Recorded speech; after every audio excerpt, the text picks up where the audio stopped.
Le bouddhisme n'est pas une religion. Le bouddhisme est une philosophie, une sagesse, un mode de vie, celui de la voie du juste milieu. Alexandra David Neil, morte à près de 101 ans en 1969 et qui fut en 1924 la première femme d'origine européenne à séjourner à Lhasa au Tibet, a écrit un livre dont le titre en dit long, Le bouddhisme du Bouddha. Savez-vous que le Bouddha avait demandé qu'on ne le représente d'aucune façon? Il craignait, ce qui arriva 3 siècles plus tard, la déification. Après sa mort, différentes écoles se sont formées, dont certaines considèrent le Bouddha comme un dieu.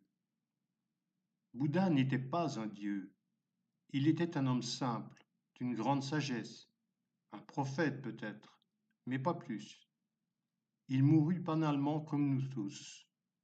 Si je vous raconte ceci, c'est pour vous dire que s'intéresser au bouddhisme ne vous demande nullement de renoncer à votre religion, à vos convictions, à votre foi. S'intéresser au bouddhisme n'est pas une trahison, ce n'est pas du polythéisme. Le bouddhisme est simplement là pour apporter un peu plus de sagesse dans nos vies torturées. Un peu moins de désir, d'exigence, un peu plus d'acceptation, de renonciation, et vous êtes sur la voie du bouddhisme. Que vous soyez juif, chrétien, musulman, hindou, taoïste, etc., n'est pas un problème. Pas plus que si vous vous intéressez à des sages comme Sénèque, Montaigne ou Rousseau.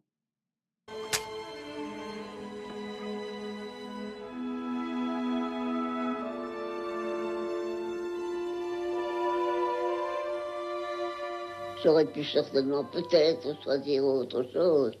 Mais voyez-vous, ce que vous me dites là, vous auriez pu choisir, ça se rapporte à une question philosophique. Est-ce que j'aurais pu choisir autre chose ou est-ce que j'étais conditionné de façon à ce que je choisisse cela? Ben, ça, c'est une question de philosophie. Ça n'a rien à faire avec les voyages. Il ne faut jamais dire, si j'avais été là, à cette époque-là, et dans cet âge-là, j'aurais fait ça.